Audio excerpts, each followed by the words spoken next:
আজকে বিকালে যখনই মনে পড়লো ফুচকা খাওয়ার কথা, তখনই ঝটপট সব কিছু গুছিয়ে নিলাম। আমি আর আমার ভাই দেখেন সব ফুচকার জন্য যা যা লাগবে সব কিছুই গুছিয়ে নিয়েছি।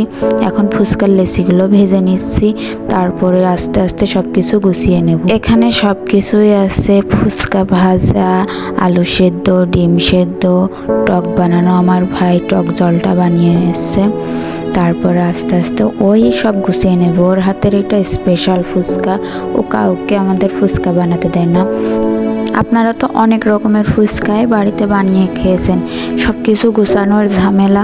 তো ওর যখন মনে হয় যে ঝটপট কিছু বানাতে হবে, তো ঘরে যা কিছু থাকে তাই দিয়েও বানিয়ে নেয়।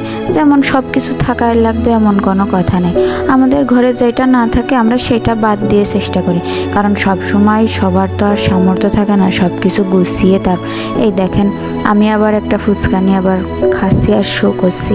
তারপরেও সব কিছু এই যে সুন্দর করে গুছিয়ে নিয়ে আমাদের সবাইকে দিচ্ছে, বলছে দেখো খেয়ে দেখো আমার হাতের ফুচকা কেমন লাগছে। আসলে অনেক টেস্ট হয়েছিলাম। আমার ভাই ছোট হলেও ওর হাতের কাজগুলো খুব সুন্দর। ও আস্তে আস্তে নিজেকে ম্যাচিউর করে নিচ্ছে, সব কিছু সমস্ত কাজও নিজেই করতে চেষ্টা করে এবং ঘরের সব কাজ করে, পড়ালেখা পাশাপাশি সমস্ত কিছুই করতে থাকে। দেখেন আপনারা কি সুন্দর করে, একাই মনে হচ্ছে ও সব কিছুতে পটু, একদম পারদর্শী। তো